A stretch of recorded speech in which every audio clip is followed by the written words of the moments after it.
11:16 a.m. I'd respectfully ask everyone attending this meeting to mute yourself unless you're recognized to speak. Please note that committee meetings of the RTD Board of Directors will be held remotely via Zoom and will be audio and video recorded. The meeting recordings, along with the unofficial minutes of the meeting, will be posted as soon as practical on the board's website. During today's meeting, we're providing Communication Access Real-Time Translation, also known as CART. Anyone who'd like to access this service should send an email to the RTD board office at rtd.boardoffice@rtd-denver.com, and a link will be provided. Additionally, the CART transcript can be automatically translated into Spanish for anyone who'd like to access the live transcript of this meeting in Spanish. A live stream of this meeting will also be available via RTD's YouTube page. I'd like to now call the roll. First Vice Chair O'Keefe. Present. Second Vice Chair Whitmore. Present. Secretary Nicholson. I am here. Treasurer Banker. Present. I am also present. So we have 5 members present. We do have a quorum, and I do see Director Pagliari, Director Chandler, and Director Larson have joined us. So thank you all for joining us, and thank you members for being here. I'd like to now open up to public comment to anyone who'd like to address the committee regarding any topic listed in the published meeting agenda for the current immediately preceding month. If you wish to speak and have not already done so, please either raise your virtual hand or press *9 on your phone. During this time, the committee will not offer any direct comments or responses. However, if you would like to be contacted regarding your public comment, please email the RTD board office at rtd.directors@rtd-denver.com.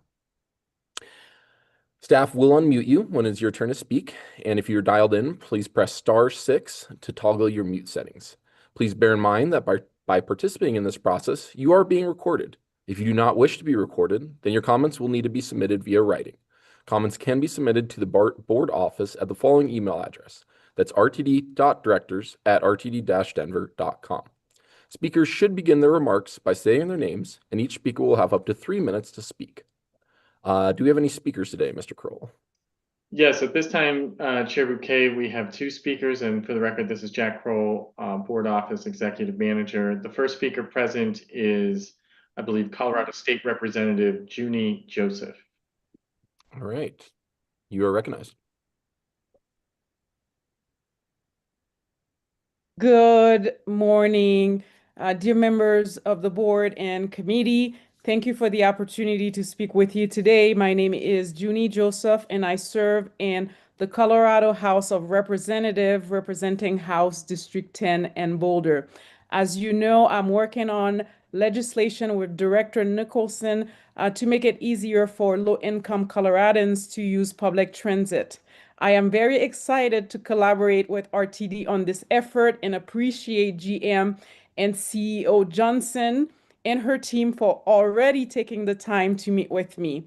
The items you're voting on today are drawn from best practices at transit agencies around the country, making it simple to sign up for low-income discounts, ensure people aren't unfairly left out, providing reliable transit access for individuals fleeing domestic violence, recognizes that these riders often lack immediate access to financial resources and urgently need safe, reliable transportation, and ensuring unhoused riders can register for long-term access provides stronger fraud protection, better traceability for benefits, and strengthen the connection between unhoused individuals and the service providers who help them. I hope you will consider expressing your support for these ideas. I'm committed to working closely with RTD to produce legislation that make transit access easier across the state and legislation the board can proudly support. RTD is already leading in many of these areas. This bill simply creates statewide consistency and shared standards while maintaining flexibility in implementation. We are committed to collaborating on every detail from program rollout to cost structures because we believe this work should make your job easier, not harder. Ultimately, our goal is to improve the rider experience, enhance system efficiency, and build public trust. Outcomes that benefit both RTD and the community we serve. We want to work with RTD to ensure this bill reflect what's practicable, effective, and in line with the great work you're already doing. I just want to say thank you very much for this opportunity to engage. Thank you for considering this issue of transit access in your legislative priorities today. Thank you so much. Thank you very much, Ms. Joseph. Appreciate your comments. Mr. Kroll, do you have any other speakers? Yes, we have Shannon Collins. Shannon, you're recognized.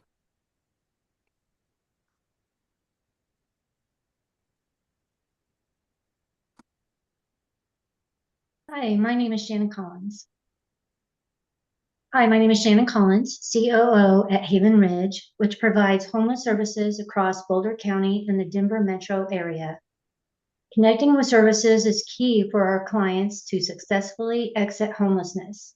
Connecting with these services and resources, which are scattered across various cities and metro areas, require access to transit, which means accessing these services and meeting this basic need is difficult.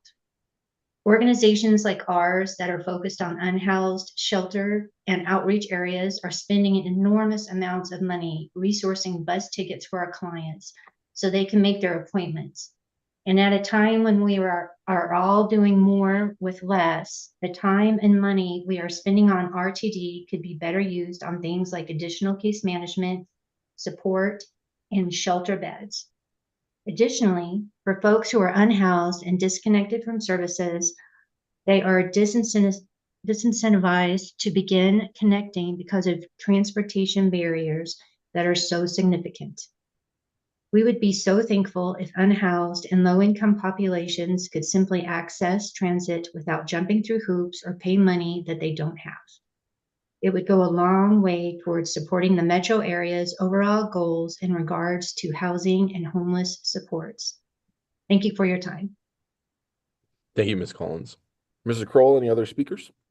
There are no additional speakers in the queue at this time. There were a couple of notable public comments provided. Alana Wilson wrote in regarding support for what I understand to be forthcoming amendments from Director Nicholson to the legislative program regarding transit passes for victims of domestic violence. And then just as quickly as I can get these on the record, last night you had a study session. It did not include public comment, but I do want to note that there were letters from GDT and a host of one letter from GDT and a host of additional organizations signed on to a separate letter related to the budget, and those will be included in the public comment section for the full board meeting next week, but did want to note those as quickly as possible. Thank you very much, Mr. Kroll. Well, with no further comment, we will close public participation at this time. Thank you all. Moving on to recommended actions. There are 5 recommended actions on today's agenda, but we should be able to get through the last few pretty quickly. The first item may take a bit more time, as I understand we're likely to have a few amendments that are going to be coming with our first item. And that first item is going to be the 2026 Draft Legislative and Government Relations Program. And this is for the Board of Directors to adopt the 2026 Legislative and Government Relations Program. Do we have a motion? So moved. Second. Nicholson is the mover and O'Keefe as the second. I'll now turn it over to Mr. Michael Davies, our Government Relations Officer. Could you please present this item? Yes, thank you, Chair and members of the committee. Michael Davies, Government Relations Officer. Today, seeking approval on the 2026 Government Relations, Legislative and Government Relations Program. A lot of my comments will mirror my comments from the last executive committee, where we just had this item as a discussion item. I'll go through some of the changes from last year's plan and also some changes that I made as a result of directors' comments from the last executive committee. So starting really at the federal level in the draft plan, I did make some changes to this section with regards to discretionary grants. And this is really to address Director Guzman's comments with just trying to be inclusive of all of the federal grants that this agency looks at. And of course, I did not list every single federal grant that RTD is potentially eligible for or could apply for, but I did add the ones that Director Guzman mentioned last executive committee to acknowledge that those are also grants that we look at and of course will continue to look at. Also, I made a quick change with regards to the RAISE grant. It is no longer called the RAISE grant. The current administration changed it back to the BUILD grant. So I just made that simple change, which is really just a semantics change there. The bulk of the new items in the legislative program really focus on the federal level, and that is really due to the Federal Surface Transportation Reauthorization Bill being up for renewal September 30th, 2026. So within this next year, Congress really is expected to address the Federal Surface Transportation Program, and that is generally a 5 to 6 year bill in the past. And so it sets forth policy and authorizes levels of funding for the various programs that come out of USDOT. So given that it will be an active conversation, I just wanted to make sure that I put in some high-level priorities that RTD staff thinks is important for this agency to communicate to our federal partners. That is really to support growing the transit formula grant program above the current baseline. One of the big changes in the current surface transportation program that Congress made, which is the Infrastructure Investment and Jobs Act, or otherwise known as the Bipartisan Infrastructure Law.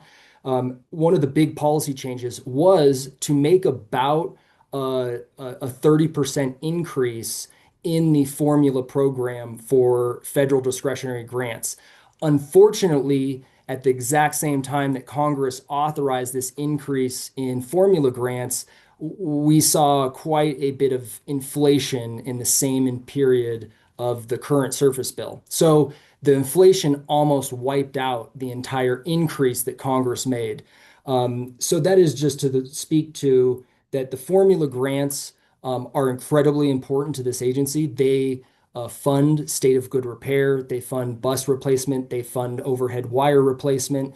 They are meant to deal with maintenance. And so knowing that this agency has maintenance needs and that is a priority to make sure that we continue to maintain a state of good repair, it made sense to make sure that we put that as a priority to grow our formula funding coming out of the federal government at above a baseline level. Number 2 priority with regards to the federal surface transportation reauthorization bill would be flexibility in the competitive bus grant programs. There were some changes during the last reauthorization bill that added new eligibility and kind of put some set-asides within the competitive bus grant program. And RTD, and I think this is really reflected by a lot of transit agencies around the nation, is to say put flexibility in there and allow local decision making to really drive how we apply for those grants and how those grants are awarded to transit agencies. And then just lastly, and this has to do with the topic of finding new revenues for the Highway Trust Fund at the federal level. And it, just as a reminder, the gas tax at the federal level that we all pay if we fill up our tank at the pump, that gas tax at the federal level goes into the Highway Trust Fund. And that is the funding that currently funds just over half of the total surface transportation bill. And so it's really important that if the federal government contemplates, as has been discussed, at least in the House Transportation and Infrastructure Committee, is to look at new revenues for how do we shore up the Highway Trust Fund? How do we find new revenues? And so they have looked at some new revenues.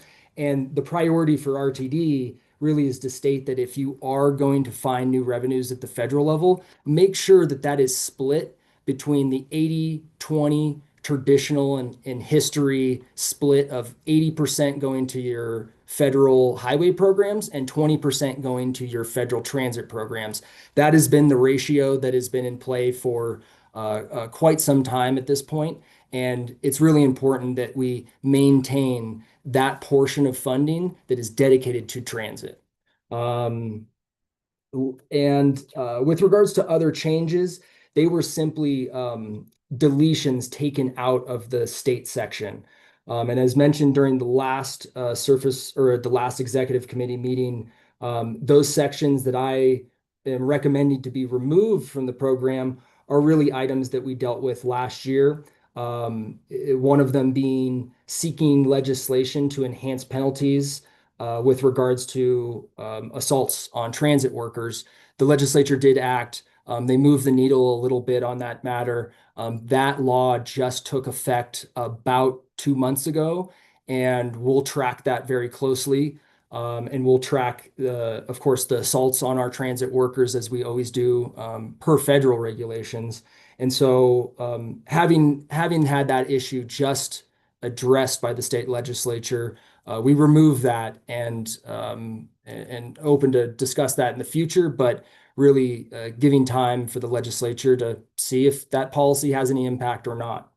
Second item that I removed was support for legislation on RTD's Zero Fare for Youth program.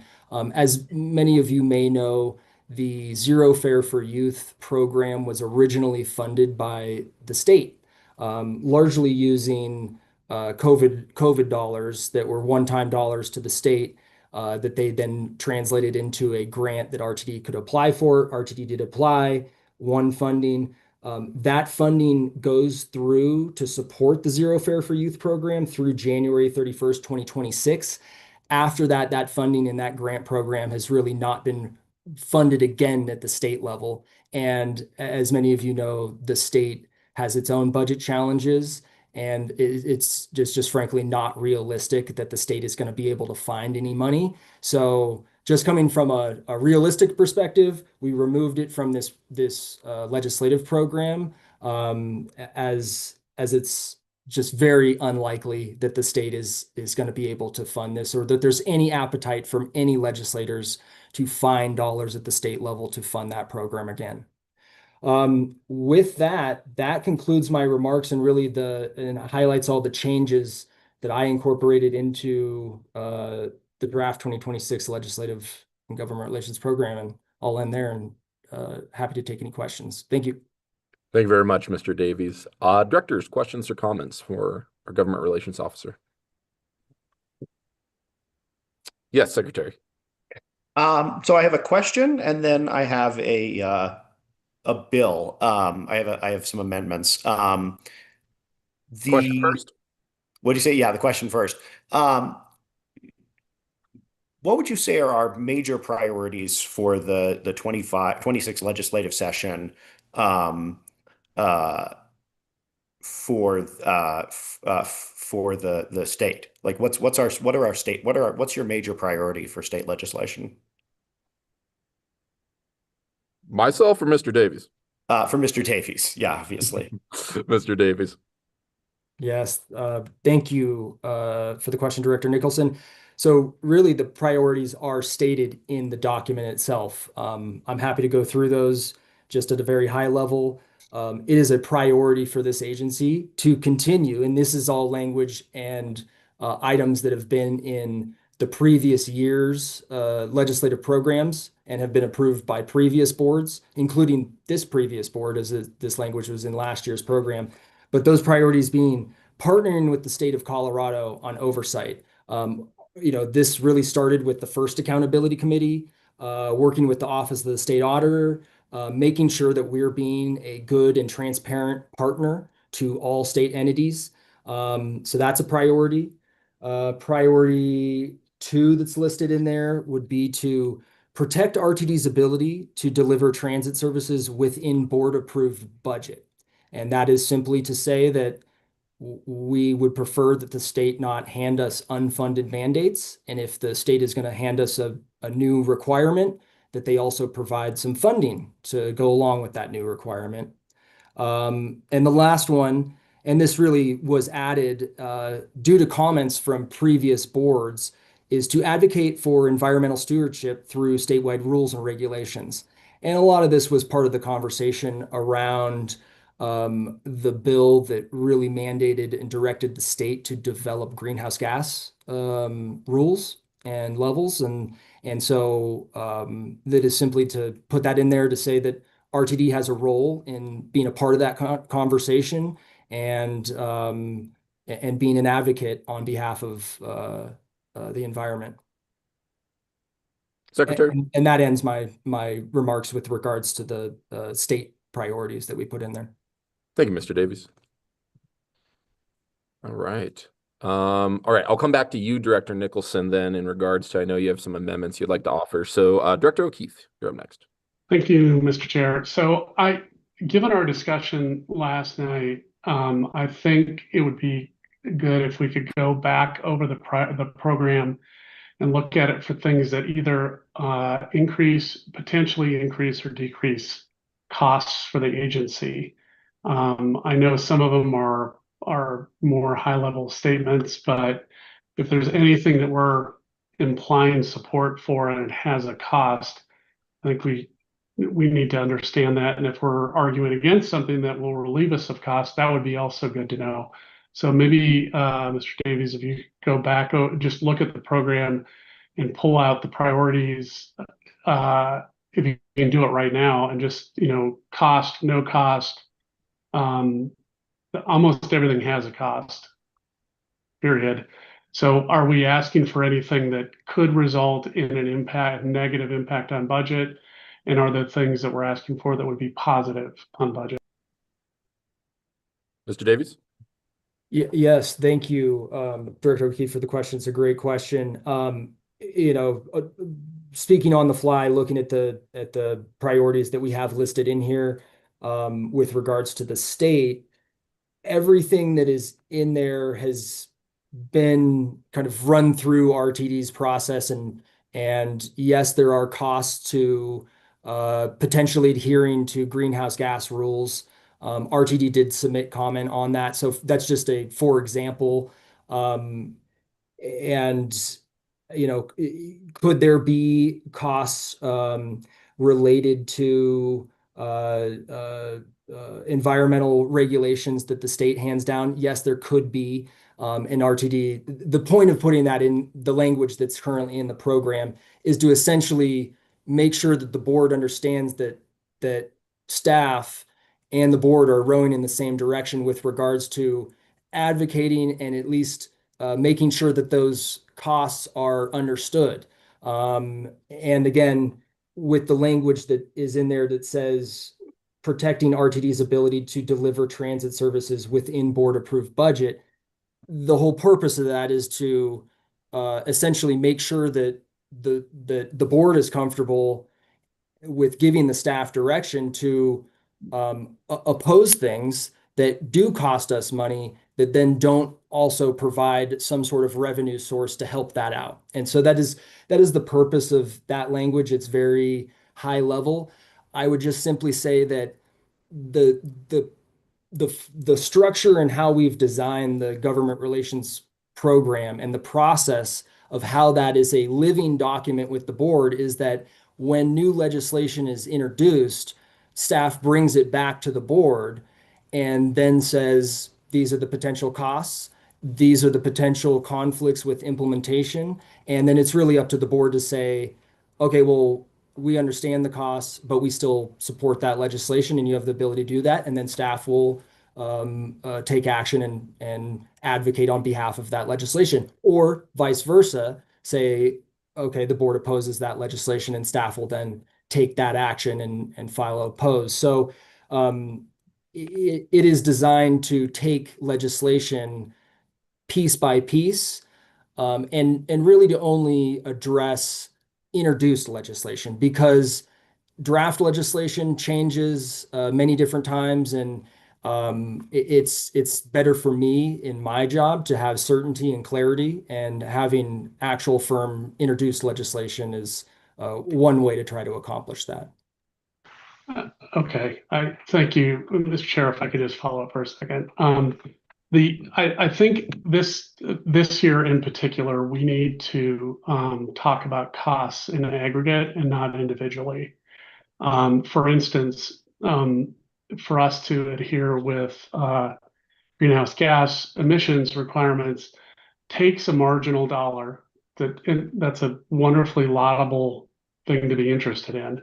But that dollar could be spent in the next few years on fulfilling our promises on fast tracks, or it could be doing something different. We don't have unlimited.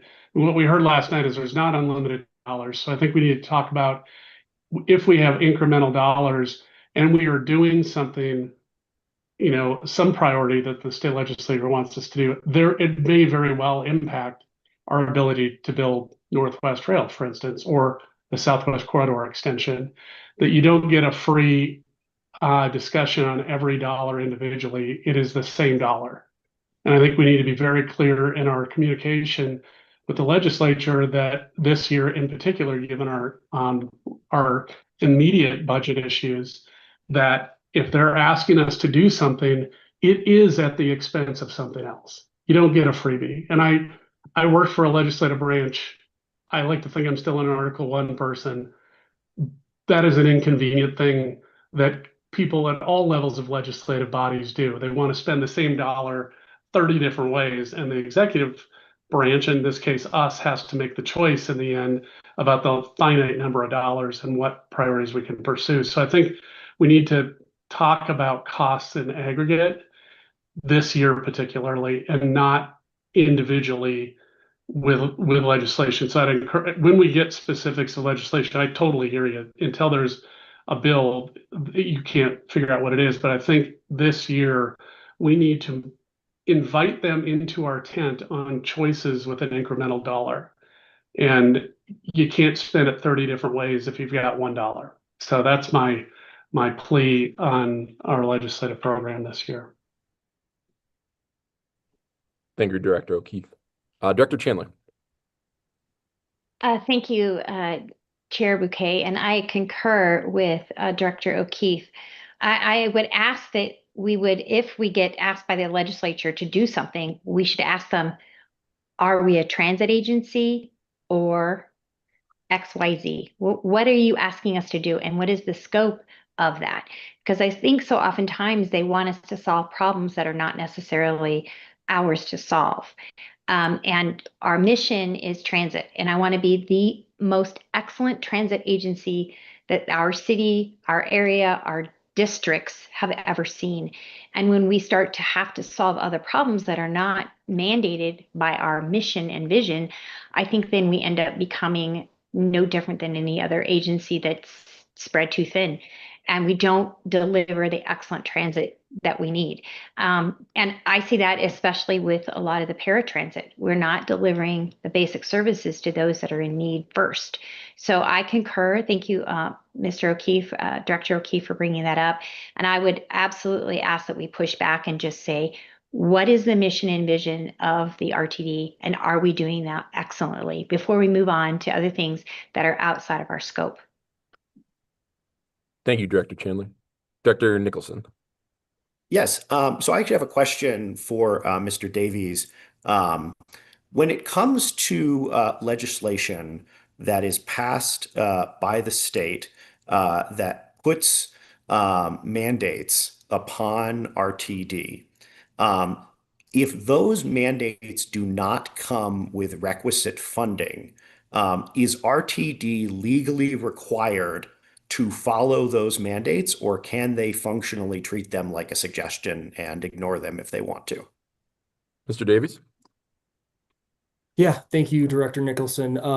I am aware that there is language in state law with regards to unfunded mandates, and it does reference special districts, cities, counties. There's a wide variety of entities around the state that this language applies to, but it simply does state that if the state gives you an unfunded mandate, you don't have to implement what the state is telling you to.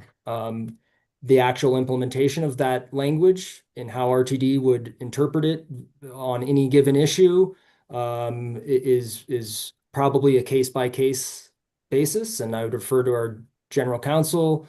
And but yeah, that language does exist in state law.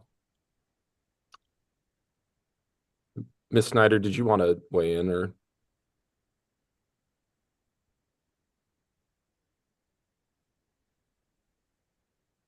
Sorry, I was on mute. No, I you're was, okay. no, Mr. Davies covered that correctly. Thank you. Okay. Thank you.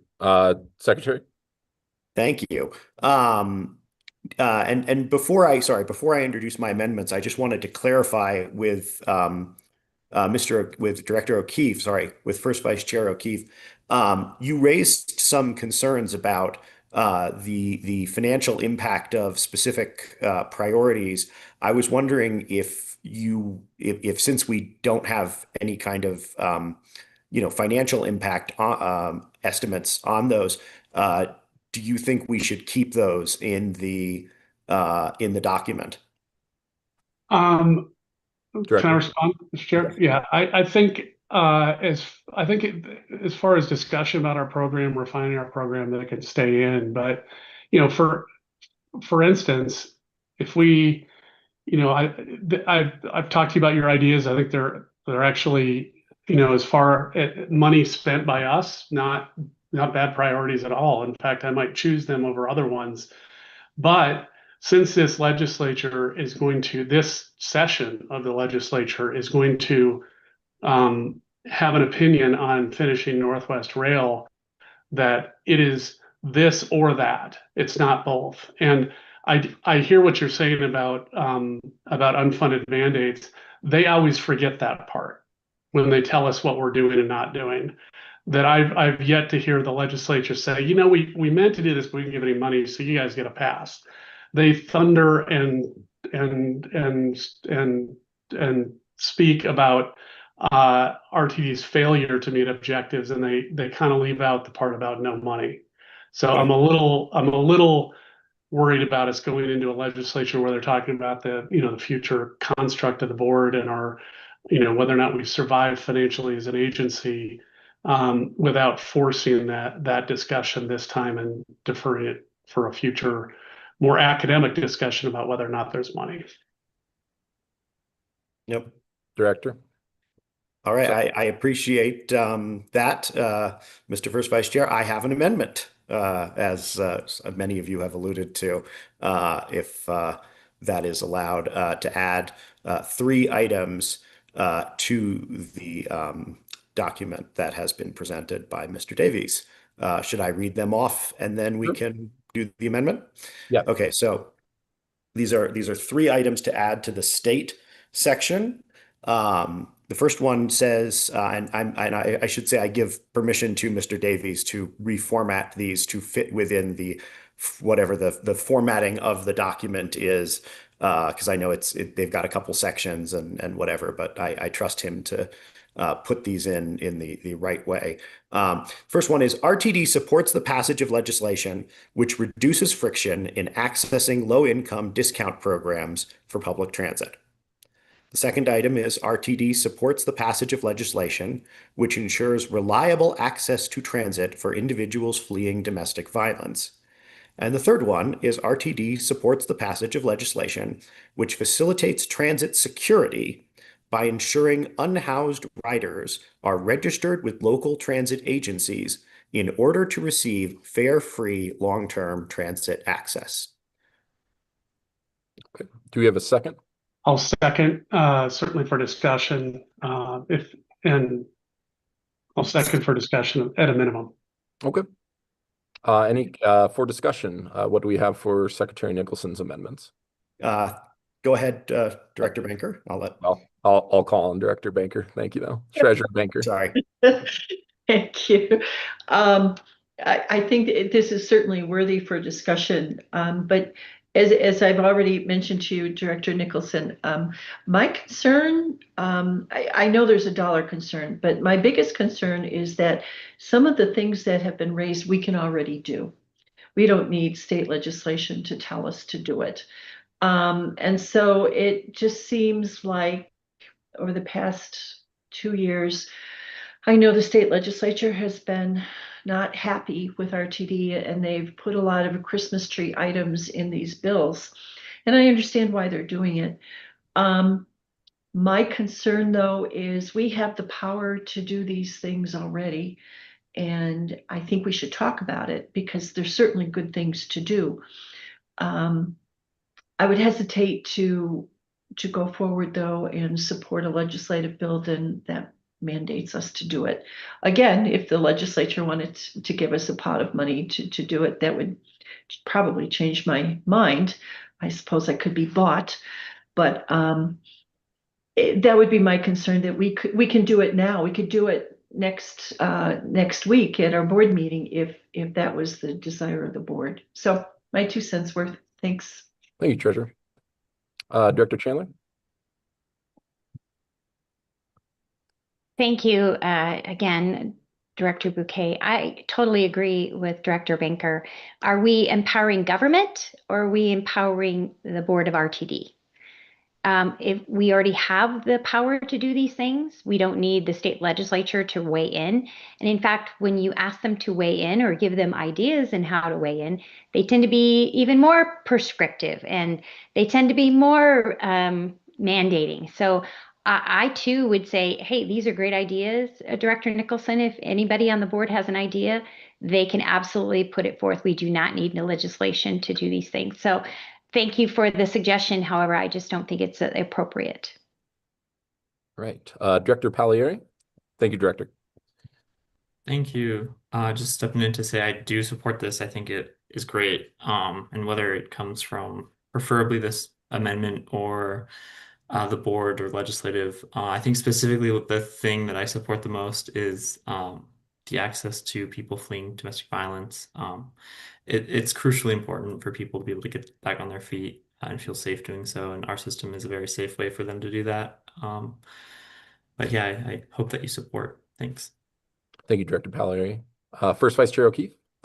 So I'm intrigued by these ideas, and what I'd like to do is, since we're in the preparation phase of everyone's writing their legislation, we don't know what the outcome is yet, but I'd be interested in understanding if there is state money, if the state's going to put money behind it. I think they're laudable goals.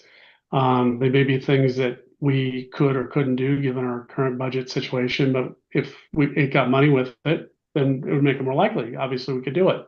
So I'd like to not take a emphatic opposition to it, but a continued discussion. I would like to know what the fiscal impact would be of the programs if we end up doing it, because I do think if we pass it as a board, and we're semi-obligated to try to do it ourselves with or without the state. So I would like to know what we're getting into with the costs of this.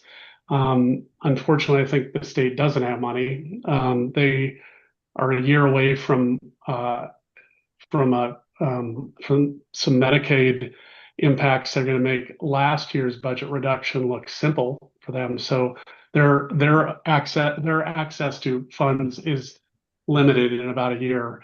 So I'd like to know, if they're willing to put money behind it. I appreciate the representative showing up today and asking for our support. And I'd like to not preclude it yet, but I'd like to know what the costs are down the road before we take a affirmative position for the programs. That would be my opinion, but I certainly appreciate Director Nicholson bringing this. I thought one of the most interesting things, which he didn't mention, is when we hand out paper tickets, they become a commodity for people who are unhoused, and that allows them to, unfortunately, probably buy drugs with our transit passes.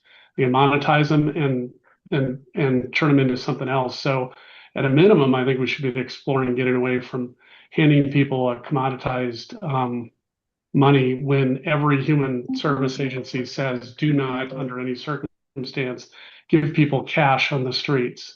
That is a dangerous circumstance. So we're kind of doing that by handing them a pass. So I would like to explore that one particular thing. I think he's got a great idea on that. So I'd rather not preclude it today, but I don't want to take a affirmative position yet, not knowing the cost. Thank you, First Vice Chair. Secretary Nicholson? Yeah, so I think I probably should have jumped in at the beginning there, but Director Banker got in before I had a chance, and then everybody else wanted to jump in. The point of running this is fairly straightforward. There is obviously a bill that is in development. It is not finished. It is not close to being finalized. It is in the process of being stakeholdered. And the point, the reason that it's not finalized is that there's a lot of conversation that needs to happen between now and January, between us and between every agency in the state and the people working on the bill, which is myself and Representative Joseph. The genesis of the legislation, quite frankly, was a conversation that I was having with her when I was talking about, hey, these are some things that I'm working on doing at RTD. And she said, oh, I want to run a bill on that. And that's how we got to the idea of doing legislation to address it, not just for RTD, but for the entire state. The point of this change does not commit us to that legislation. It does not say you must, support this bill. The point of this is to put RTD staff, to give them a positive head nod, to say, please work with these guys. We are comfortable exploring these ideas. That is all I'm asking for today, is a comfortable head nod in the direction of collaboration. And the reason for that is because I want this to be a collaborative bill. I want this to be something where I can sit down with RTD staff and they have gotten direction just a little bit from the board to say, work with them on this, explore this, try to make this work. And I promise to every single one of you, this bill will come back before this committee and then the board in 2026, and you will be able to take a position on the legislation with the sort of specifics that you are looking for, Director O'Keefe, and that you deserve. And this is not that vote, and we should not conflate the two. This vote just says, please work collaboratively on this legislation. You can still oppose it, and RTD, as I've talked to to Mr. Davies about, RTD can and should still raise meaningful questions about cost, about impact on security, about logistics. All of those things are very reasonable, and none of them are precluded by taking this action today. So I'm asking you as a colleague and as someone who is working on this constantly, who had 3 meetings this morning talking about this legislation and taking all this vote will do is indicate a positive head nod in the direction of collaboration with me on crafting this legislation. And that is why I am asking for your support today. And I would really, really appreciate it. Secretary, I'm going to take chair's privilege. Could you read the language of your amendment? Yes, I can. Give me one more time for me. Thank you very much. Yes. Sorry. I think actually can Mr. Kroll pull it up? It's in an email I have, and I've got 16. There we go. It's right on the screen. So RTD supports the passage of legislation which reduces friction accessing low-income discount programs for public transit. RTD supports the passage of legislation which ensures reliable access to transit for individuals fleeing domestic violence. RTD supports the passage of legislation which facilitates transit security by ensuring unhoused riders are registered with local transit agencies in order to receive fare-free long-term transit access. So just real quick question in regards to that, I'm seeing RTD supports compared to what would be the difference between the language that you just said in regards to giving the head nod, giving the okay compared to RTD supports? What would you say is the difference? Right. So none of these are pieces of legislation or even specific policy proposals. It doesn't say how. It doesn't say, it doesn't give you a number on any particular thing.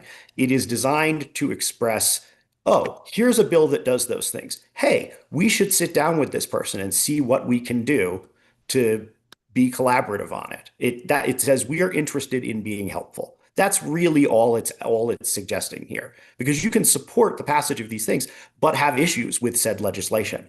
I can support any number of things, but have issues with it. So all it's asking for is a positive indication, so that we can say, oh, yeah, this is something the board is looking into. This is something that we're working on. We're interested in these things. If I had put something up here that said RTD supports the passage of legislation that bans gay people from the buses, we would vote against that, because under no circumstances would we ever want to do that.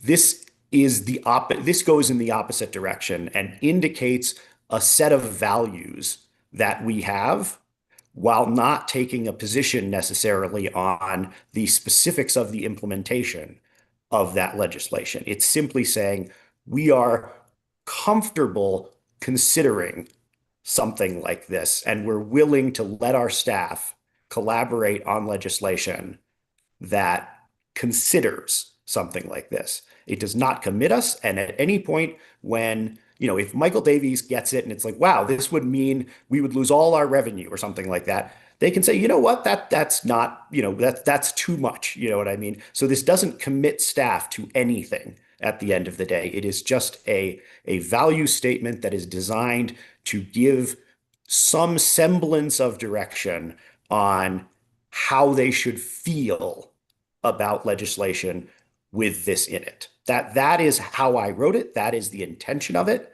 That is, I guess I should ask Mr. Davies, if we pass this, that's probably the perfect question. This is my question for Mr. Davies. If we pass this, how will you read this? What will you read this to mean in the way that you conduct your legislative activities? Mr. Davies? Yes, thank you for the question.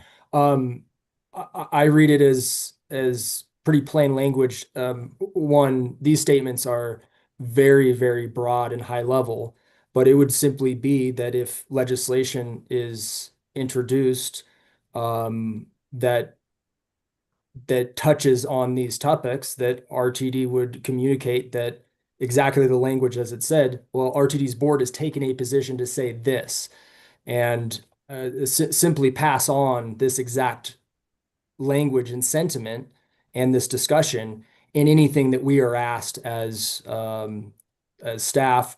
And of course, that would translate to our lobbyists as well. If stakeholders came to our lobbyists and said, hey, this bill was introduced and it has to do with low-income discount programs, and I would simply produce the exact language and say, well, RTD's board did take a position on this exact language, and just communicate that back. Okay. So can I ask a follow-up? Sure. Let's do a follow-up. Very quick follow-up. That is, just to clarify though, that's you would basically show to interested parties, RTD's board said this. You would not take a position on a bill based on this language. You would not register a yes on a bill based on, oh, a bill has this in it. You would not register a yes on the bill until you got approval from us. You would just show them, hey, the board said it was comfortable, with this kind of stuff. Mr. Davies? Yes, I'd say that's correct. I would never be able to produce a fiscal note or a fiscal impact or an implementation impact based on the statements that are made in the amendments offered today. Thank you. All right, I'm going to go with Treasurer Banker. Okay, thank you. Just a couple of really quick comments. One is I did learn of the grant program that's going to be coming out in December, where nonprofits can apply to RTD for discounted tickets or tickets. We would send them if they were granted through the grant process in January. So one, this is available. Two, you did give me an idea that I need to contact the nonprofit in Longmont that works with folks that have been some of the issues with regard to sorry, too many meetings this week. Let me get to the last point. And that would be, I have worked at a nonprofit that serves the homeless. So your last bullet point, I would not even be able to support, because I don't believe long-term transit passes for those that are homeless is a good idea. Homeless nonprofits can get these passes from RTD, and I do think it is helpful to give them out perhaps on a daily basis or a weekly basis, but I would not support long-term. And I can give you many reasons why, but this would not be the place to do it. So I am not opposed to bringing this to the full board and having a full discussion, but those are some of my concerns. So thank you. Thank you. First Vice Chair O'Keefe. So I'm going to ask Director Nicholson maybe for a accommodation in this. So I do think that if we pass this and we get to splitting hairs down the road, this will be held up. You know, you said you supported this. Why don't you support it now? You said you would support it, and now you're a no. And I think that is, we may create enemies in the legislature where we don't have them right now. However, I think what you're saying, Secretary Nicholson, is, or what I suggest is a couple things. First of all, it's the development of programs. They could be administrative or legislative. In this case, it's legislative. And I would say I would only support this is my opinion, if there's money with it. And so we should be really, if everyone agrees with that, the board agrees with that, then we should be really clear to the people developing the legislation that they have to find money to get our support. Otherwise, it's a great idea that is another unfunded mandate on transit agencies that are having trouble. So I rather than supports legislation, which is a very general forward-looking, I think it's the development of programs, including legislation.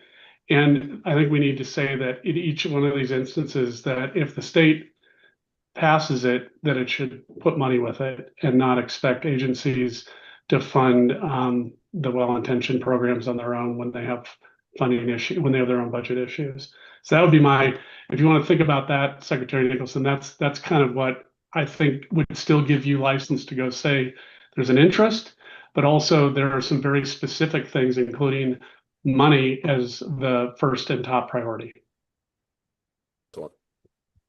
Director Chandler. Thank you again, Director Chairman Bouquet. I would just like to say, in the immortal words of Director Busick, this is a solution that's looking for a problem. I don't know how many times he said that in a meeting, but I agree with it now. Sometimes I don't agree with that, but today I do, because we can already do these things. We don't need this kind of a policy that would tie our hands. And to Director O'Keefe's point, it is an opportunity for us to look like we flip-flop as a board. These are noble causes. I mean, how can you not be for these things? But I don't think that having a resolution to this effect would be efficient, and it would be effective, because it would tie our hands and it would make us look bad if we had to renege because of the fact that there is no funding.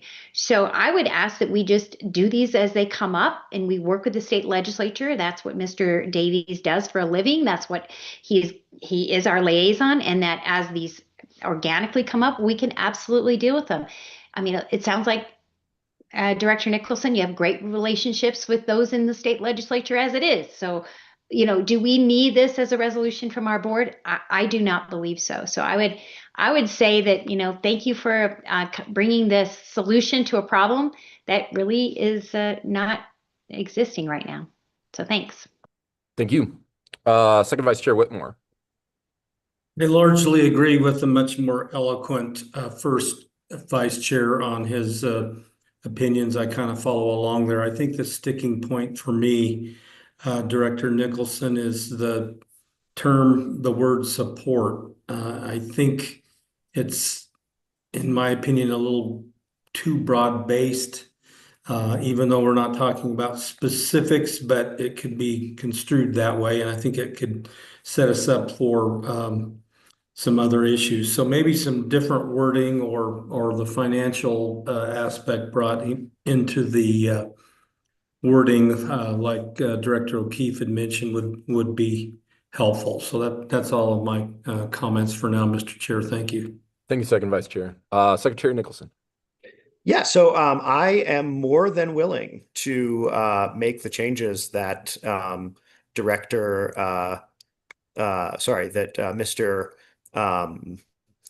My brain is First Vice just Chair O'Keefe. Call me whatever you want. yes. There we go. That Mr. O'Keefe, First Vice Chair O'Keefe, would agree with. I think it's perfectly reasonable for the board to say, you know, to add to the end, you know, of each of these things, so long as there is funding for it, basically.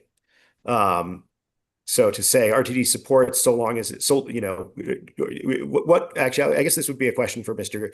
Davies. What would be the right way in your mind to phrase that sentiment from First Vice Chair O'Keefe in terms of, you know, is it commiserate on funding, or what works for you there? And then, you know, Secretary, could I give you a suggestion? Yes, please. So we're going a little bit over time on this. Would it be more appropriate potentially to get this language ready for Tuesday night's board meeting and then introduce the proposed amendments with the language suggested from First Vice Chair O'Keefe then? Would you be comfortable with that? I think I'd rather take care of it now in committee if that's acceptable. If we can just make some very quick changes and then do that, if that's okay. Yeah, I'm just looking at it. We'll just have to most likely withdraw your amendment, and then First Vice Chair O'Keefe would have to be in favor of that, and then you would have to reintroduce what the amendment would be. So couldn't I just modify my amendment, Mr. Kroll? You could move to amend the amendments you're offering here, but you know, again, to Chair Bouquet's point here, you know, it's not always the best to tackle, you know, writing legislation on the fly here. I would prefer to just take care of it now if we can spend 5 minutes and then move forward and avoid a 30-minute discussion at the board meeting, if that's all right. Because this will be a long and complicated discussion if it is an amendment at the board. So I mean, it's up to you. You ultimately have, you know, you have the autonomy when it comes down to it. So you're more than welcome to ask Mr. Davies the question and what the proper. I appreciate it. So Mr. Davies, if I added to each of these, because this is basically messaging to you, if I added to each of these, you know, assuming adequate funding at the end of each of them, RTD supports this, assuming adequate funding, assuming adequate funding, assuming adequate funding. You know, would that work for you? Mr. Davies. Does that make sense to you, is what I meant to say. Yes, thanks for the question. That makes sense to me. And again, as I stated, if we were ever asked for a position on this, I would simply reproduce the exact language that you all pass on that sentiment. So if it was to simply say RTD supports passage of legislation which reduces friction in access and low-income discount programs for public transit, pending state funding, or however you want to word that, I think that gets to your point. Or RTD supports funding for policies that reduce friction in accessing language. You know, again, it's a game in semantics of how you want to word that. It's your amendment. There's many different ways to do that. Yep. Mr. O'Keefe. Oh, sorry, I did that again, Mr. Chair. I apologize. Did you have anything else you wanted to say? Well, I wanted to hear what Mr. O'Keefe had to say because it's the amendment. First Vice Chair O'Keefe. So I would say the magic word that Mr. Davies said was state funding. It's not funding, state funding. I don't want them to go back to my earlier statements. I don't want them to misconstrue who's paying for what. They seem to do that a lot. And I would vote to move this to the, I'm going to vote to move it to the full board because I think it's a full board discussion on something as potentially significant as this for our own money being spent. So, but I would rather we get the language right and just bring it directly to the board. So I'll vote with you, Secretary Nicholson, but I'd rather you withdraw it and bring it back as a full amendment with language that everyone's comfortable with. And also I can see the chair is worried about his 115 class that he's going to have to get to. Well, I think you might be more concerned because you might be taking over. So, Secretary Nicholson, any comments regarding that? I think I'll just put it forward, and I just don't want to deal with it in front of the full board in this way. So I think I'll just put it forward with the chair, with the first vice chair's modification. And if I can just ask Mr. Whitmore, is that comfortable enough for you? If it's comfortable for the vice chair? Dr. Whitmore? Yeah, I would just be cautious too, in regards to this term of support. I'm more than happy to have the conversation during the full board meeting, but if the board supports it, legislation that hasn't even been created yet, and then we don't like that legislation, and then we're like, oh, we want to take a position to oppose. Got I it. would be cautious with that too. Can I ask one more question then? And Sure. And then I think we're going to do roll call. Yeah. Mr. Davies, given your expertise and in legislating and given the conversations we've had about sort of what I'm intending to do and the message that I'm intending to send here, is there a different word that you can suggest that would capture the positive inclination, maybe just is inclined, would consider, is open to supporting? Is that, would that be like what would you just give me some thoughts from you on what you would suggest? Secretary, this goes back to my original suggestion in regards to we're making it live right now. Mr. Davies, you're more than welcome to answer that question, but yep. Secretary, these are ultimately your amendments. So I appreciate that. Yeah, thank you, Chair, and thank you, Director Nicholson. I mean, my recommendation, and this is just out of my own preference, I prefer precision, I prefer certainty, I prefer clear direction.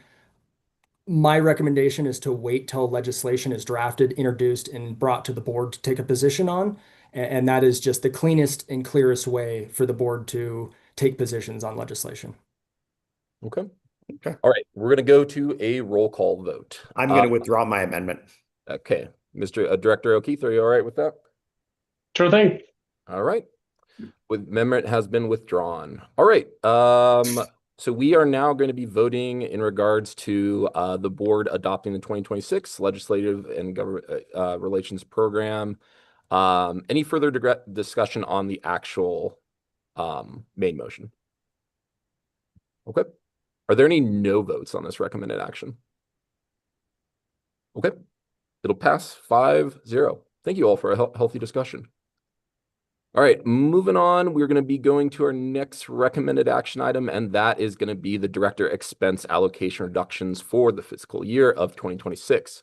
And this is for the board to adopt the attached resolution, series of 2025, concerning a reduction of director expenses and allocations for the fiscal year 2026. Do we have a motion, or do we have a mover and a second? So moved. Okay. Do we have a second? Second.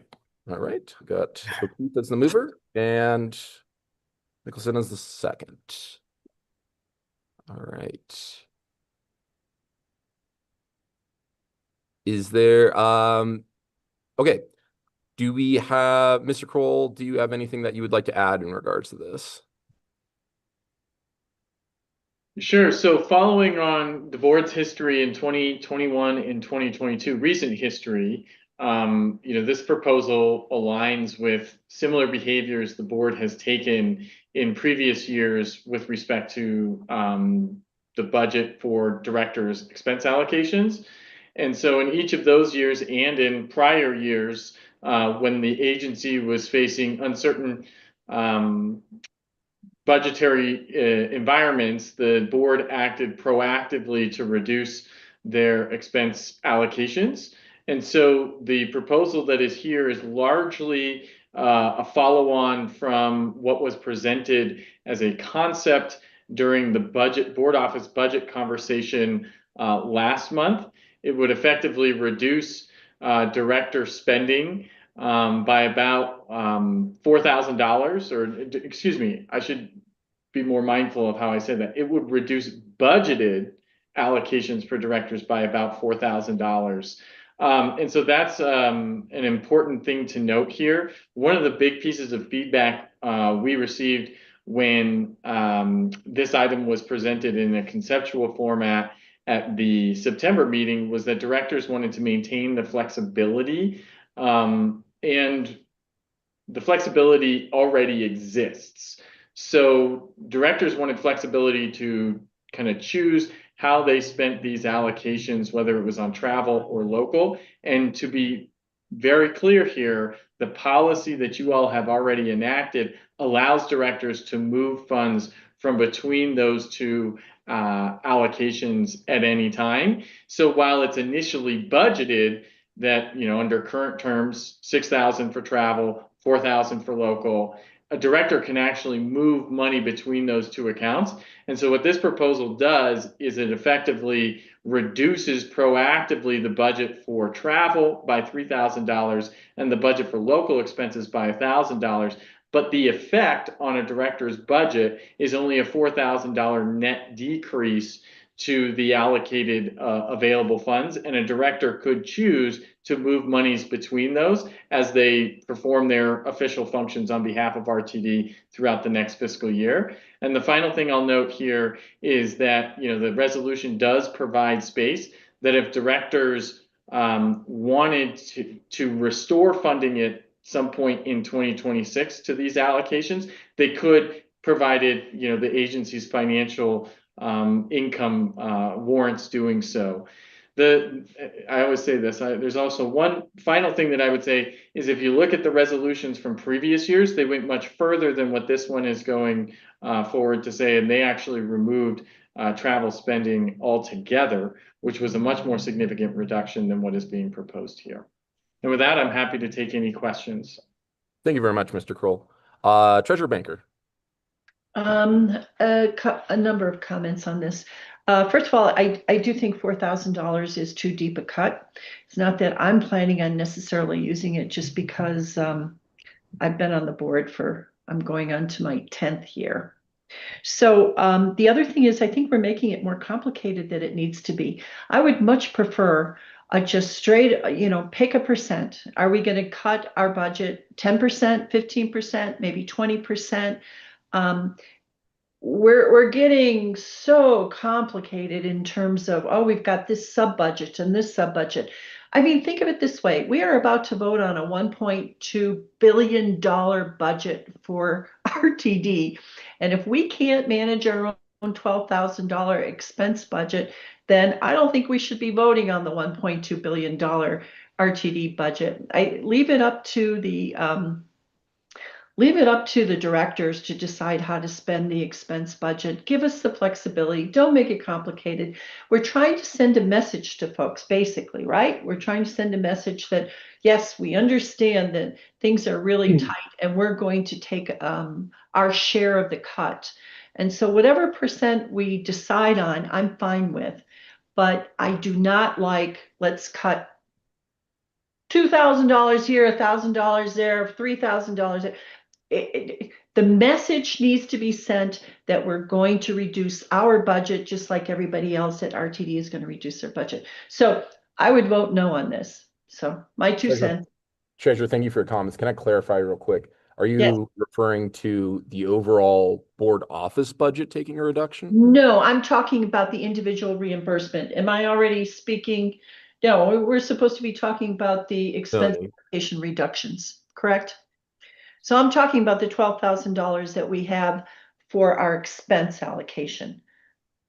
Is that clear, or is there something that I did not Mr. clarify? Kroll. Yeah, I just wanted to chime in. There's four distinct buckets, and perhaps I could share my screen here, and that would be illustrative because I think it's a reasonable point that Director Banker raises. There are distinct buckets though that are budgeted for, and a percentage decrease across the board would have varying different effects. And so let me share my screen here.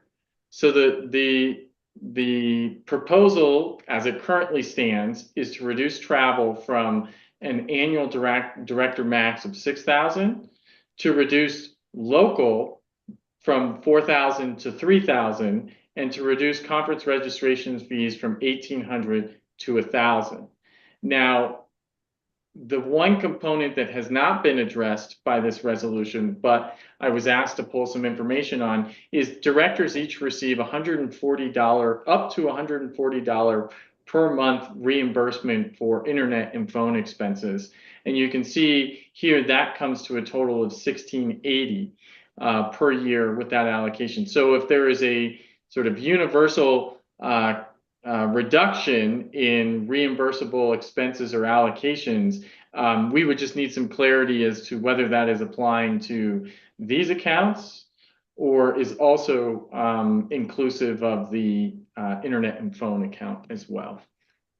And if I may continue, this is where I think, first of all, I'm surprised we have these 4 different categories and we're not provided with more flexibility, but according to Mr. Kroll, we can ask for transfers between these 4 items.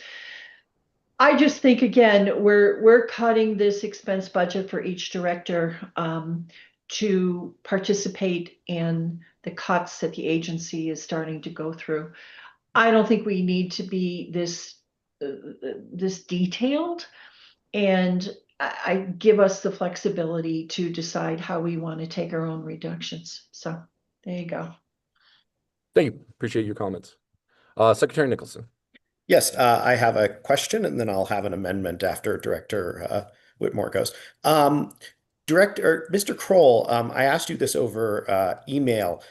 You calculated, I saw in that spreadsheet, the percentage of directors who spent over a certain amount of money in 2024. Using that data, it should be fairly straightforward to calculate how much money actually would have been saved with a reduction to the proposed budget had that been in place in 2024. And the reason I ask that is that this was advertised in the packet as a $60,000 cut to our budget, which budgeted, it is a $60,000 cut. I'm wondering, in actuality, how much would we actually save from this, given the significantly smaller number of directors who actually use most of their money? So I'm hoping you have that number and you can tell us, if this were in place in 2024, how much money would this have actually saved us? So I can, Chair Bouquet, if I may. Yes, sir. So the proposal in the packet is actually for a budgeted reduction of around $72,000. And as you can see from the data here, if you're looking at 2023, 2024 data, you have an average utilization of travel under $3,000, and you have an average local utilization of well under $3,000. So the effect of this from an actual expenditure perspective wouldn't necessarily adjust every director's spending behavior all that much.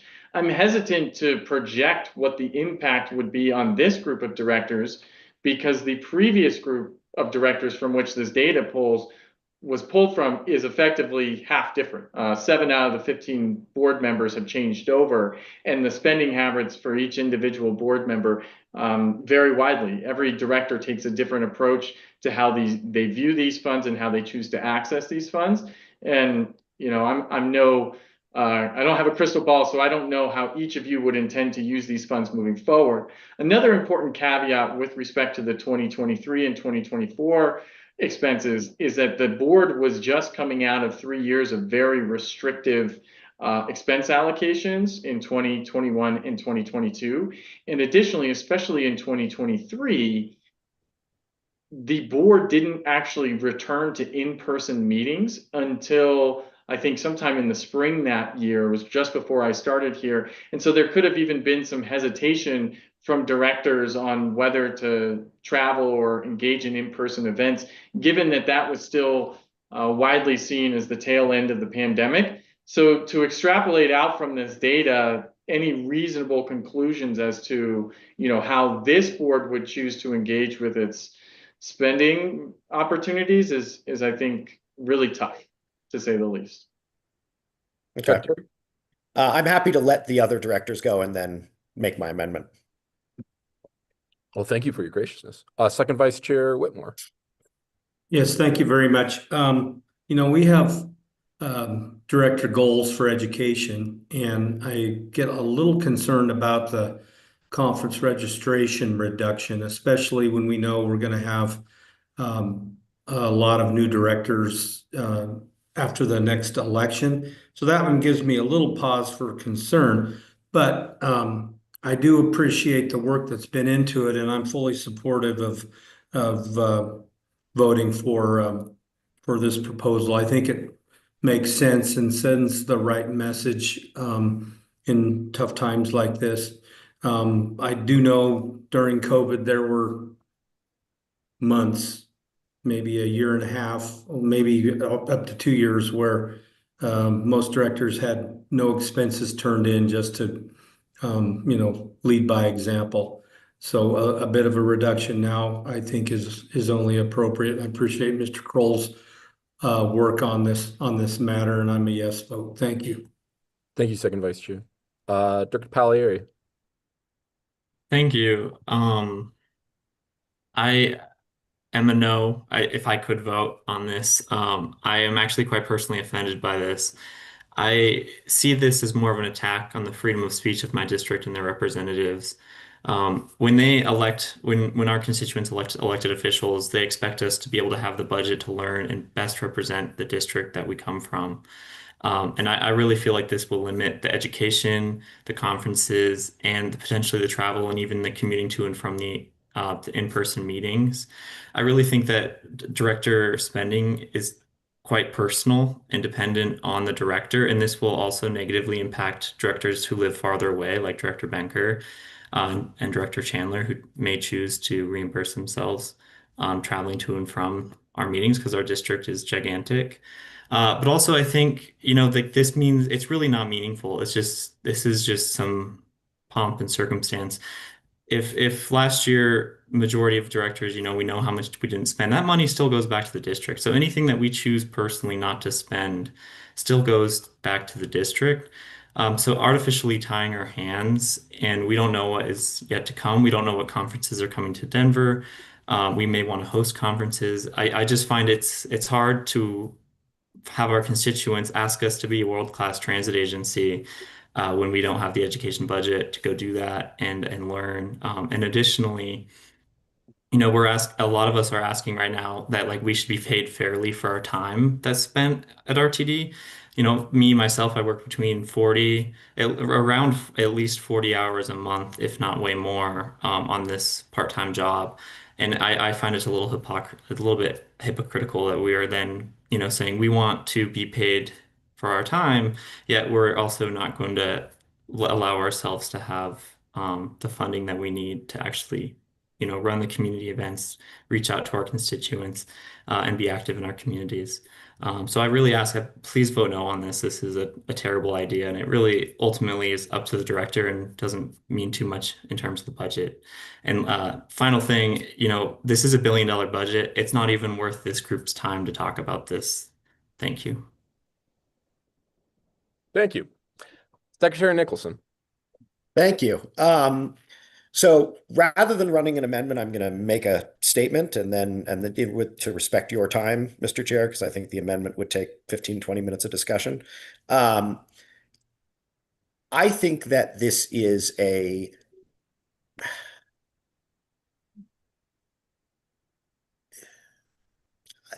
don't want to use that word, but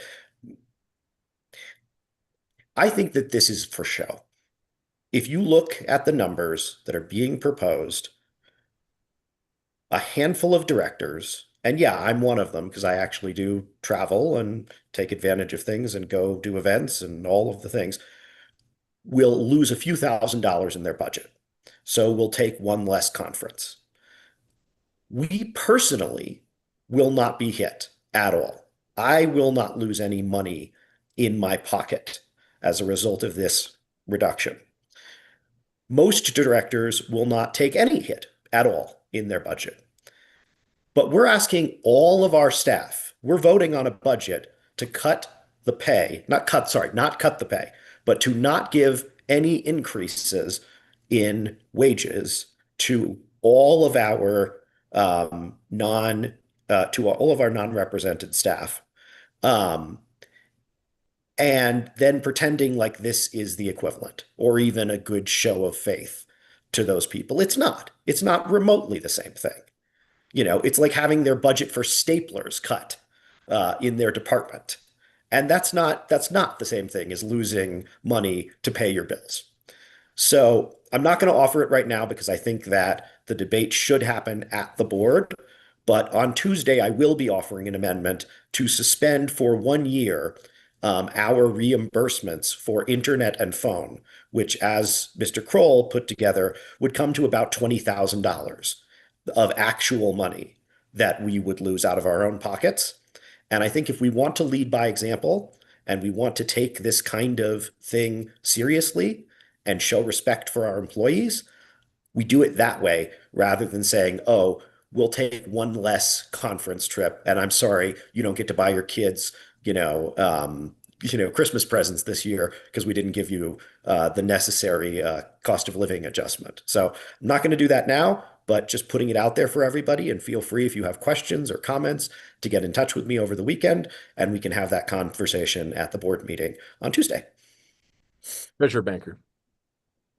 I will go ahead and vote this yes to bring it to the whole board, but I don't like the way it's written.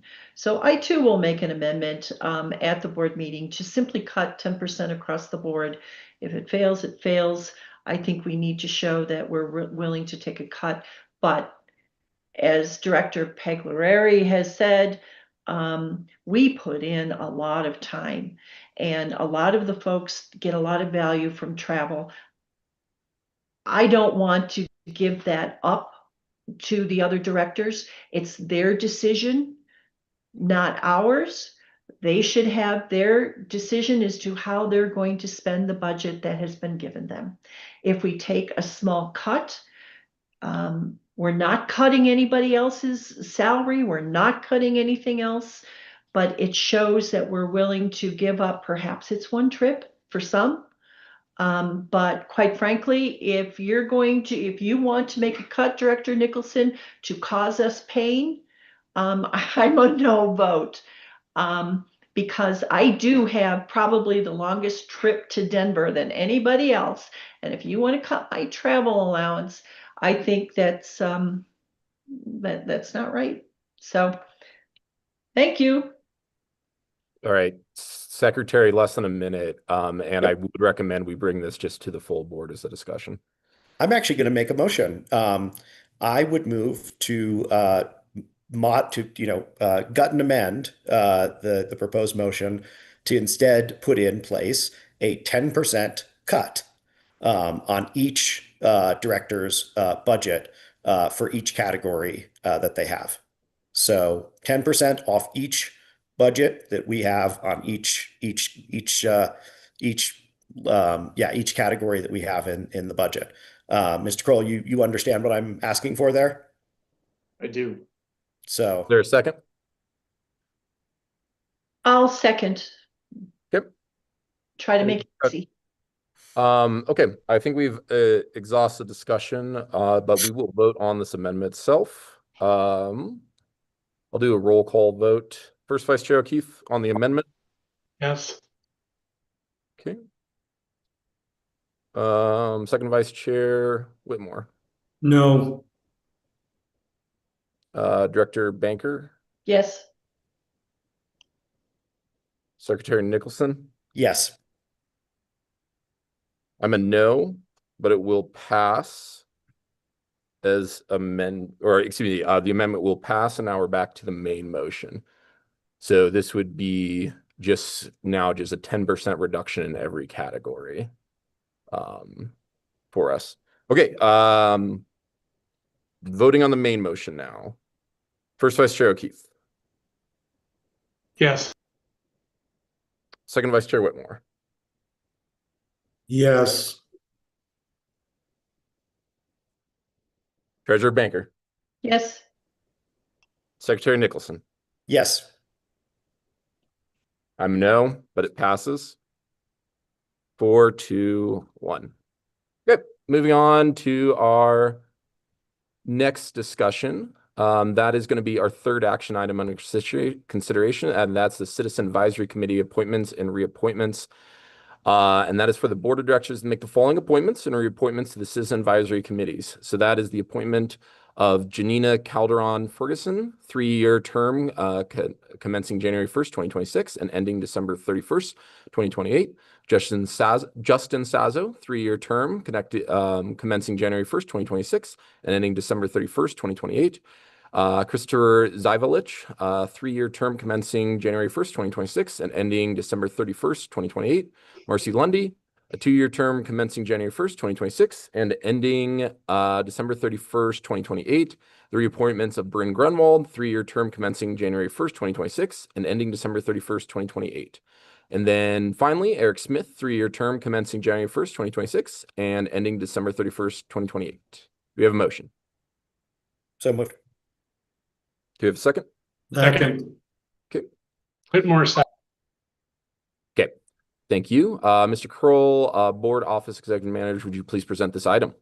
Yes, I'll be brief here. We had an incredibly talented pool of applications for this year's CAC appointments. Bios for all of the individuals recommended for appointment and reappointment are included in the packet. We have a strong focus on ensuring that a broad range of constituents with various different backgrounds, experiences, professional expertise, and demographics are appointed to the CAC. The CAC will, continue to provide input and advice to the Board of Directors, and I'm very excited about these nominees. We have a very thorough process by which we vet applications and nominate them. There is a 5-member nominating committee comprised of myself, 2 current members of the CAC, one of whom is a co-chair currently of the CAC, and then 2 directors, and Director Nicholson and Director Harwick both served on the nominating committee. I want to express a great deal of gratitude to those individuals who spent time working on the nominating committee, and an even bigger amount of gratitude to those individuals who took the courage and step to submit an application and put their hat in the ring for this. We had to, basically say no to 37 people who, many of whom were incredibly well qualified for this opportunity. And the final thing I'll close with is just to thank our communications and engagement team. They have really been a great partner in raising awareness around the CAC applications. We hadn't done any appointments to the CAC in some time because of the pandemic and because of sort of a shifting expectation for the committee. But last year we restarted, and they were great partners then, and we produced, I think, well over 30 applications. And then this year we had a 20% increase in the number of applications, and the work that they do to raise awareness about this opportunity needs to be appreciated and acknowledged. And with that, I'm happy to take any questions. Excellent. Thank you very much, Mr. Kroll. Director Nicholson. Yeah, I just wanted to say how much I appreciate, Mr. Chair, you letting me serve in this role. There were so many incredible people on the list that we were not able to appoint. It was really stupendous. Some really impressive resumes. I think we've got some great folks coming in. I will say Chris Zivelich is a longtime friend of mine, and I did not tell him to apply. I was shocked to see him on there, but I think we've got some really phenomenal people engaged. So I agree with Mr. Kroll and with the communications team did a phenomenal job. And thank you, Jack, for everything you put in to make this possible. It was a ton of work and really phenomenal job. So. As someone who's done it 3 times myself, I know how much work is put into it. So thank you for Secretary, your service, Director Harwick for his service, and Mr. Kroll for your service in this selection. And very exciting to see the amount of nominees we got. And excited for our new appointments too, and reappointments. Any no votes on this? Okay, passes 5-0. Apologies if I'm speeding us up a little bit, but Mr. Bouquet / Chair Bouquet is on a little bit of a time crunch. All right, we're now moving forward to 4th of the 5, Independent Audit Committee membership reappointment and authorization.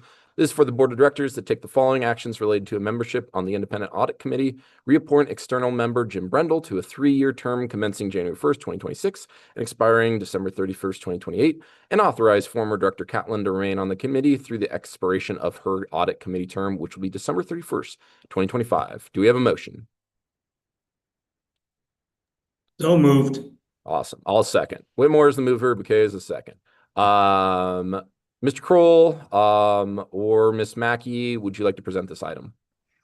Yeah, I'm happy to chime in. I believe Ms. Mackey is out, but she and I coordinated on this. Jim Brendel has served the committee with distinction. He's one of the original members of the Audit Committee. He's actually serving currently as the Audit Committee Vice Chair. He is an individual with many, many years of professional expertise in the audit profession. He, was appointed initially to this committee by the board after a thorough process that included soliciting public interest for the position, and your predecessor selected him from amongst the pool of individuals who raised their hand. And as has been the practice with the board and reappointments to the audit committee, those who have been serving the audit committee admirably as external members are afforded the opportunity to continue their service. His term is a 3-year term. All other terms on the audit committee at this juncture are a 2-year term. There is a method to the madness. Your predecessors really were committed to ensuring continuity on that committee. And so the terms are staggered to ensure that there's not kind of a brand new committee each year, and that the institutional memory is retained within the community or within the committee. To that end, you also, in your predecessor's foresight, created an opportunity that if a director were to leave the board prior to their term expiring on the committee, because they are 2-year terms that each director may serve on this committee, that they would be allowed to continue their service on the committee, again, ensuring that continuity. So in previous years, the board has allowed for that to happen. Excuse me, in one previous example, the board allowed that to happen. When Director Deschel left the board, he resigned his term a little early. It was in November of last year. However, his term was even initially approved through the end of this year. Again, with the notion that you want to stagger and maintain institutional memory. And so anytime a director leaves the board but has time remaining on their committee term, the board is requested to, if they want to continue and serve out the rest of that term, the board is requested to approve that. And Director Catlin was one of the original members of this committee and was heavily involved in the creation of this committee with its current structure. And with that, I'm happy to take any questions. Thank you very much, Mr. Kroll. Any questions or discussion on this? Thank you all, committee members. Are there any no votes? Seeing none, it's going to pass 5-0. Thank you all. All right, moving on to our final item, and that's the ratification of appointment of Director Bouquet, myself, to the Performance and the Finance and Planning Committees. And this is for the Board of Directors to ratify and appoint myself to both of these committees. Do we have a mover? So moved. Second. I'm going to take Nicholson as the mover and O'Keefe as the second. Is there any discussion on this? I'm happy to give... I want to welcome you to the committee, Mr. Chair. Again, as a reminder, this is to... I will only be on there for a little bit of time. And again, this is to fill Director Catlin's vacancy. So... Heaven help you. Heaven help. Any discussion? Okay. Any no votes? Okay, that'll pass 5-0. I'm looking forward to working with you guys on finance and planning now. All right. So that was our 5 items. We're now going to move on to the October board meeting agenda review. And based on the vote outcome for the 5 action items the committee just voted on, the board office will adjust the board agenda as necessary. Additionally, we have received a request to add 2 3-director initiated action items. The first is related to our system advertising policy and transit wraps, which I believe is coming from Director Palieri and company. And the second is related to the service for high volume events, which I believe is coming from Treasurer Banker, if I'm correct. Per our bylaws, those items will be added to the agenda as our final recommended actions. Moving on, there is a motion to approve the regular. Is there a motion to approve the regular board meeting agenda for our Tuesday, October 28th as changed? So moved. Okay, second. Second. Cool. I have Nicholson as the mover, Banker as the second. I would also like to note that there's an addition to our regular agenda, Section 8, title Public Hearing for the Draft Finishing Fast Tracks Report has also been added. The section will be a dedicated space for public comment on the Draft Finishing Fast Tracks Report. Is there any further discussion on that? Okay. Are there any no votes on this prior to us voting? Okay. That'll pass 5-0. Awesome. All right, moving on. There are 3 discussion items on today's agenda, and that's the first is the monthly government relations report of October 2025. I'll give that over to you, Mr. Michael Davies. Thank you, Chair and members of the committee. Michael Davies, Government Relations Officer. I have a very brief report for you. Starting at the federal level and in the spirit of brevity, efforts to reopen the federal government are simply not going that well. It has been shut down since October 1st, and negotiations are not producing a lot of results that seem like we're going toward a path toward reopening at any time real soon.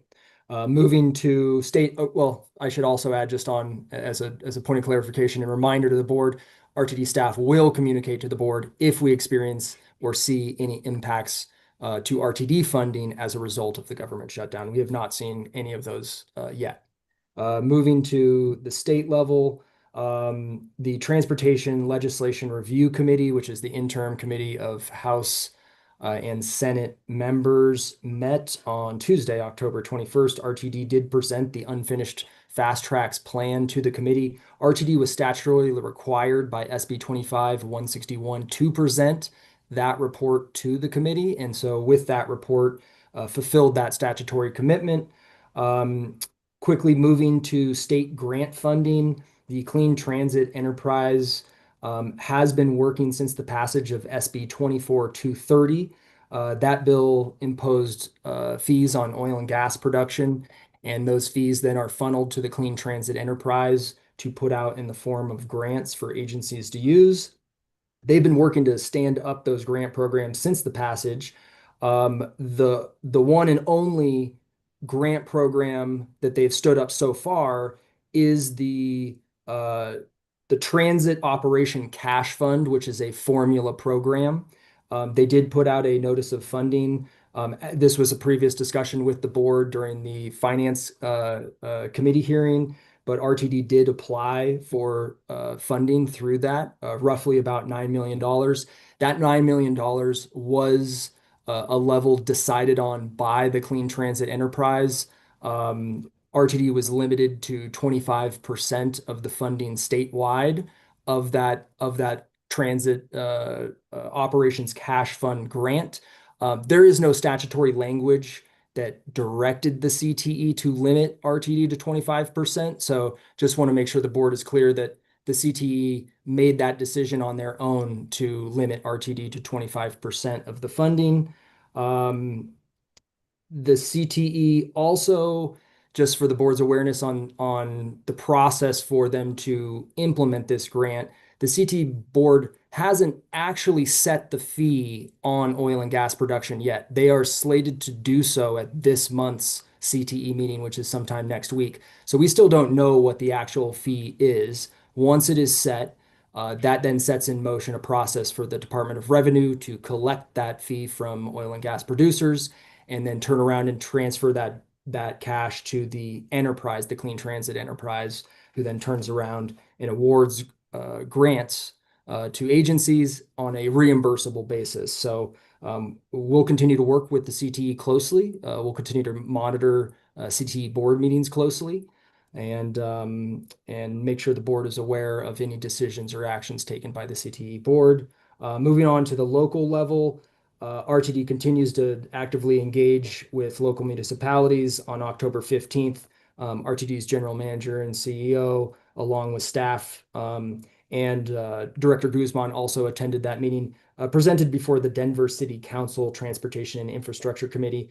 And then I'll just note, it's not in the written report, but earlier this morning, I joined Director Whitmore at the North Area Transportation Association, or NATA, which is largely Adams County elected officials who all gather and talk about transportation matters. And Mr. Bill Soroy, Senior Manager in Planning, presented the Unfinished Fast Tracks report that you all have seen to that NATA committee. With that ends my report, and happy to answer any questions. Thank you. Directors, any questions for Mr. Davies? Okay. Well, thank you very much, Mr. Davies. Really appreciate the report, and as always, very informative and helpful for us. So thank you. I'm going to keep us moving along. Greatly appreciate it. The second item is the 2026 meeting calendar. Mr. Kroll, would you like to present on this? Yes, I'll be very brief. I want to give a huge shout out to Taishrei Parrish and the board office. She works diligently every year at this time to analyze the calendar and the bylaws to set proposed meeting times for next year for the board's committees and full board meetings. She accounts for a number of scheduling challenges, including various different holidays, as well as conferences that are often attended by directors and or staff. What you see before you in the packet is the proposed calendar for next year. This is not something that the board typically votes on, so it is just coming forward as a discussion item this month. If there are concerns, please raise those now. Or get with the board office. The bylaws do dictate most of your meetings. That's outlined in the report. But if there are major conflicts, we should be made aware of those, and we can potentially adjust as needed. Thank you very much, Mr. Kroll. Director Chandler. Thank you, Chairman Bouquet. Just a note that Director Baker and I are working on the bylaws, and we are thinking about adding some flexibility into when those meetings will be held. And we do not want to complicate the calendar by any means, but we also want to give it up that others might have some ideas about when is the best date to meet. So perhaps that's something that we should discuss with Taishrei and with you, Mr. Kroll, and how we're formulating those bylaw changes. Because I think that is a consideration that really maybe we haven't taken into account, but it's also something I think we needed to allow the flexibility within the board of directors themselves to determine when those meetings would happen. So it's just a thought, that's all. Thank you, Director. Treasurer Banker. I want to agree with Director Chandler. The other thing that I wanted to mention, Director Chandler, let me know if you think we can wrap this up. Perhaps we can have some of our recommended changes to the bylaws for our next meeting. So hopefully we can do that. Yeah. Yes, Director Chandler, I have to admit we've gotten to know each other quite well, and we've had some really fun discussions. So thank you. Good. And thank you both for all the work that you've done on that working group. Secretary Nicholson. I was just going to say, I noticed very quickly that the major Jewish holidays are not on the calendar, but the Christian holidays are. And I know we have a few Jewish members of the board. And so I was just wondering, did we check to see that like Rosh Hashanah, Yom Kippur, those things in 26 would not conflict? Yes, Mr. Chair Bouquet, if I may. Yes, sir. Secretary Nicholson, thank you for the question. This has been a practice of the board office for several years now to check against the major Jewish holidays. I do want to flag, however, that due to the timing of a conference, one of the meetings is going to be scheduled over Passover. Thank you. Okay. Secretary? Is it like first or second night, or is it like the week of Passover? We can talk about it later. We'll figure it out later. Yep. Thank you both. Any further discussion on this discussion item? Okay, seeing none, thank you very much. The third and final item is for the board collaboration tool pilot, and I believe this is coming from Secretary Nicholson. And Mr. Kroll, would you please present this to the committee? Chair Bouquet, I would be happy to defer to Director Nicholson to introduce this item, and then I can chime in with anything he might leave out. Secretary. Yeah, I appreciate. I'll start by saying, this has been a 10-month project, going back to first date that I joined the board, and worked very, very closely with General Counsel Snyder on this, and owe her a ton of appreciation for being willing to engage. This project comes out of a very simple idea. It is not possible right now for 3 directors to engage digitally in any form, whether that's a group text, an email, any type of message, without a noticed meeting, which means that in practice, collaboration and planning becomes really, really painful. And so what we were able to figure out how to do, and I'll also flag Mr. Feddersen on the technical side, is to implement a collaboration tool using, we've explored it with a number of different options, but it looks like staff has settled on Microsoft Teams, basically to allow us to have a discussion, to have a chat on Teams, and then publish that in real time to a website in order to comply with open meetings. So if we need to talk about scheduling or discuss an amendment we're working on, or any number of any things that we deal with on a constant basis, now we can actually do that with 3, 4, 5, 6, 7, or more than that, board members, and actually have the types of discussions we're having in here, but over text.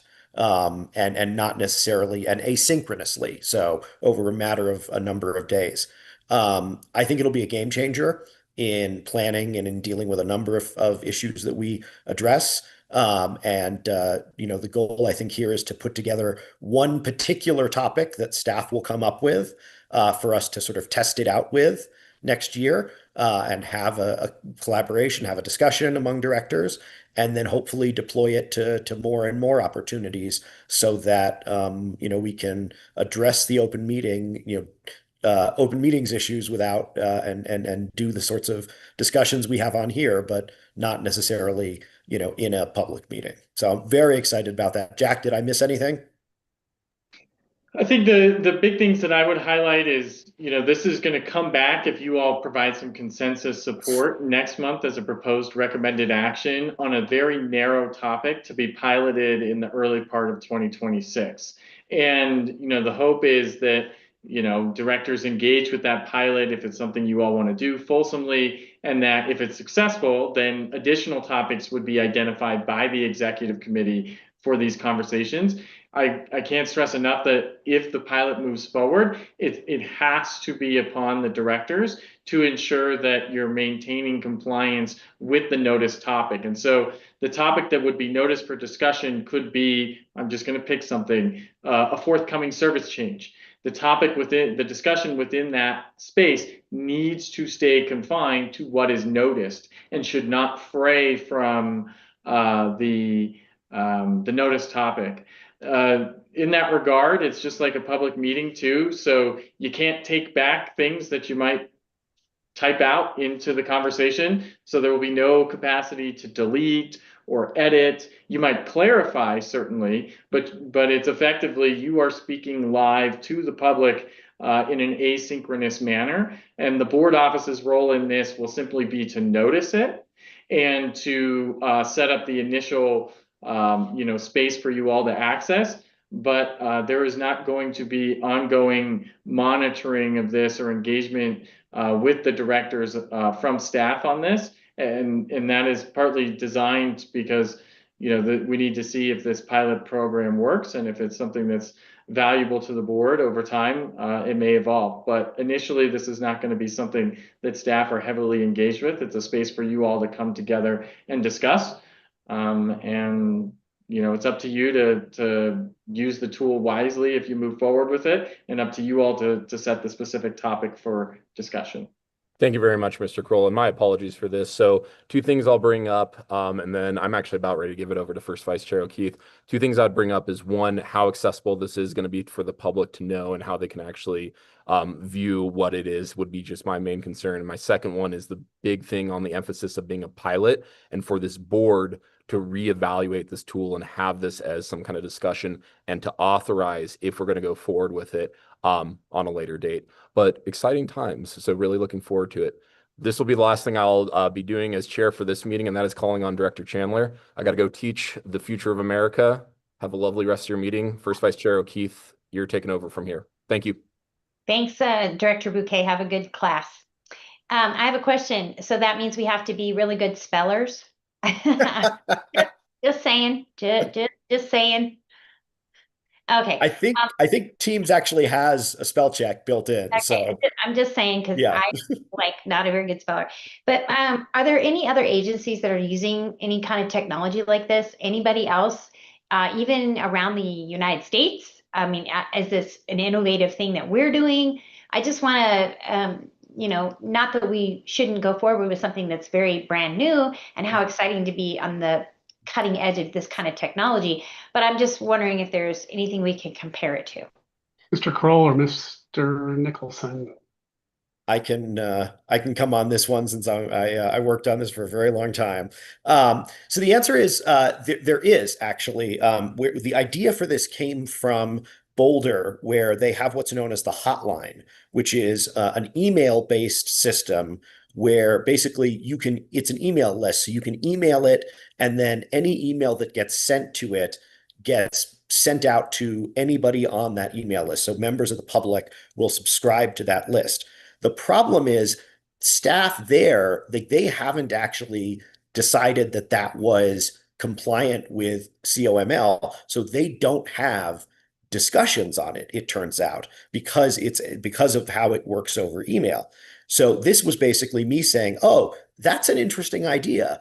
I wonder if there's a way to make that kind of thing compliant with COML, and working with Melanie, who, again, I cannot give enough credit to, took this really seriously, sat down, engaged, worked to figure out if there was a way to do it.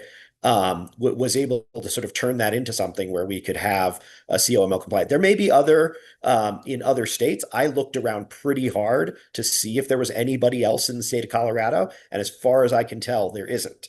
There are not really that many products out there that do this kind of thing of like a publicly visible chat, which allows you to be in compliance with this kind of thing. So we're actually, as I understand it, we're going to be building the code ourselves. The IT team is going to be building a web page and then hooking in using an API into Teams to be able to pull those chats and make them public, which is fairly straightforward, but it requires a little bit of, HTML coding and stuff. So I'm over the moon at our people for doing this, but we will likely be the first ones in Colorado. And I have a feeling that when other cities see what we're able to do, they will go, hey, how did you do that? Because this is super useful. So, yeah. Thank you, Secretary Nicholson. Director Chandler, did that answer your question? Yes. However, I'd just like to make a comment back to Director Nicholson. First of all, thank you for doing all this incredible work on it. But also, is there a way to monetize this, and then the agency can have some recompense for all of the effort? Because if this is a really good product, then I think it's something that should be rewarded. So just a thought. I'll talk to Mr. Remember, Feddersen. Mr. Nicholson, profit is not a bad thing. I'll talk to Mr. Feddersen, but yeah, we may who knows, they may ask us to loan out some of our engineers to Denver and other cities to be like, how do we implement that? And get it going. But so who knows? But yeah, I think it's a really important step forward, just because I mean, you all know this, you've all seen it. It's a real pain in the neck when it's like, I wish I could have 3 people on a meeting, and we can't. And we can't have a group discussion, and it just becomes collaboration nightmare. So really, Melanie, I want to say thank you so much. General Counsel Snyder, you came off camera. Did you have something you wanted to say? Yes, please. Thank you, Vice Chair. So I just wanted to make very clear that the board report does include very significant parameters for compliance. And so I say, it is novel. I'm not aware of any other local public body that is doing this. So it's not without some risk. And the main risk that comes would be with directors having discipline on how they're utilizing this. So I won't go through all the requirements that are included in the board report, but those would have to be very strictly adhered to in order to not run afoul of the open meetings law. Thank you. Welcome. Any other discussion on the discussion item? Okay. Is there a consensus that you want us to bring something back? It sure sounds like a general consensus for it. Yeah. Right. Maybe an enthusiastic consensus. Okay. Okay. Are there any other matters to discuss? See any hands go up? Our next meeting is scheduled for November 20th at 11:15. At this time, we are slated to take action on the appointments of 2 directors to our independent audit committee. The board collaboration tool discussed today. We will also hold discussion on which topics to slate for director of continuing education next year. And as always, we'll have our government relations report from Mr. Davies. That will be interesting. For those attending or online, please note that the board meeting for November will be held on Tuesday, December 2nd. Confusing enough. I will now entertain a motion to adjourn. So moved. Meeting is adjourned as of 1:12 p.m. Thank you for joining us this afternoon. Everyone have a wonderful, nice, beautiful